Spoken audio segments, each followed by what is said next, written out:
Here we go again. Just when we thought life was going to get back to business as usual, the Delta variant showed up and said, no, no, no, not so quick. I have one more pivot for you to manage.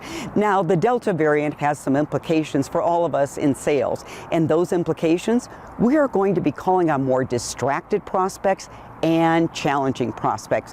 Our prospects are distracted because, well, let's see, they're trying to run a business, sales organization, but then they've got to think about, do employees come back to work? Wear a mask? No vaccines. And they have parents on their team that are worried sick about their kids getting sick when they go back to school. We've got a distracted prospect, and the last thing we need to be is another distraction.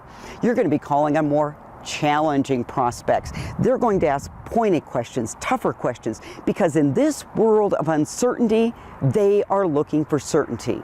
As sales professionals, we've got to up our game and bring 100% of the skills to each sales call.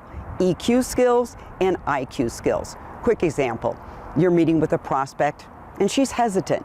Now, instead of trying to overcome the objection, demonstrate empathy, be a human being, step into her shoes and say what she's thinking or feeling. You know, Miss Prospect, if I were you, I'd be a little hesitant about making this decision as well, because every day new information comes in. So you're wondering if the decision you make today is going to be a decision you regret tomorrow. Would it make sense if you and I walk through the pros and cons of moving forward or not?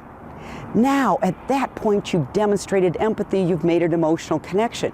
However, it's time to bring in the selling skills. And one of the most powerful skills you could bring in is a success story from another client.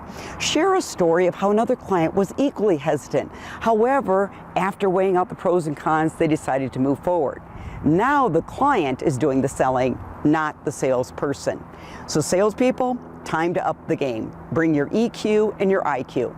I'm Colleen Stanley, President of Sales Leadership. Thanks for joining me today.